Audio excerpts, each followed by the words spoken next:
জামাত ক্ষমতায় আসার প্রথম 100 দিন আপনি কেমন চান? আমার নিজস্ব একটা প্রেডিকশন আছে, আমার নিজস্ব একটা ইচ্ছা আছে যে জামাত ক্ষমতায় আসার প্রথম 100 দিন আমি তাদের কাছ থেকে বেশ কিছু জিনিস চাইব। প্রথম যে জিনিসটা চাইব সেটা হচ্ছে বাংলাদেশের যে আইন শৃঙ্খলা পরিস্থিতি সেটা একটা প্রপার শেপে নিয়ে আসবেন। দ্বিতীয় যে জিনিসটা চাইব সেটা হচ্ছে আমলাতন্ত্র, অর্থাৎ বাংলাদেশের প্রশাসনিক ব্যবস্থাকে ব্যাপক রদবদল করবেন এবং সৎ যোগ্য মানুষদের যথাস্থানে তিনি বসাবেন। বাংলাদেশের মন্ত্রী পরিষদের সেই জায়গাটাতে সবচেয়ে দক্ষ, যোগ্য এবং বলতে পারি সবচেয়ে প্রশিক্ষিত মানুষটাকে নিয়োগ দেবেন। স্বরাষ্ট্র মন্ত্রণালয়, পররাষ্ট্র মন্ত্রণালয় এবং যুদ্ধ মন্ত্রণালয়, যেটাকে বলা হয়েছে প্রতিরক্ষা মন্ত্রণালয়, অর্থ মন্ত্রণালয়, শিক্ষা মন্ত্রণালয় এবং বাণিজ্য মন্ত্রণালয়, এই মন্ত্রণালয়গুলোতে সবচেয়ে ভালো ভালো ব্যক্তিগুলোকে তিনি বসাবেন, যারা অত্যন্ত দক্ষ এবং ব্যবসায়িকভাবে অভিজ্ঞতা আছে।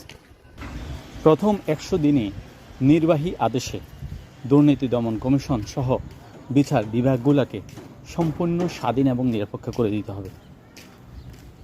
নিজেদের অভ্যন্তরীণ রাজনৈতিক কাঠামোটা পরিষ্কার করতে হবে। বিদেশের কাছে আমাদের নিজেদের ভাবমূর্তি উন্নত করার জন্য একটা আলাদা চ্যানেল তৈরি করবেন, যেখান দিয়ে বৈদেশিক পররাষ্ট্র মন্ত্রণালয়ের বাইরেও বৈদেশিক সংস্থাগুলোর সাথে প্রপার যোগাযোগ রক্ষা করা যায়। আরেকটা জিনিস হচ্ছে মধ্যপ্রাচ্য সহ প্রবাসী যে সকল দেশগুলোতে বাংলাদেশের শ্রমিকরা নানান ধরনের সমস্যার মধ্যে আছে, অসংখ্য সমস্যা যারা তৈরি করে রাখছে, বিভিন্ন বাইন্ডিংস তৈরি করে রাখছে, সেই জায়গাগুলোকে সর্ট আউট করবে এবং সংশ্লিষ্ট আপনার কূটনৈতিক মিশনগুলোতে প্রপার চ্যানেল তৈরি করবে, যেখানে প্রবাসীদের যে কোনো প্রবলেম সলিউশন করা যায়। কারণ মনে রাখতে হবে, এই নির্বাচনে সবচেয়ে বড় গুরুত্বপূর্ণ ভূমিকা কিন্তু এক প্রকার প্রবাসীরাই রেখেছিল।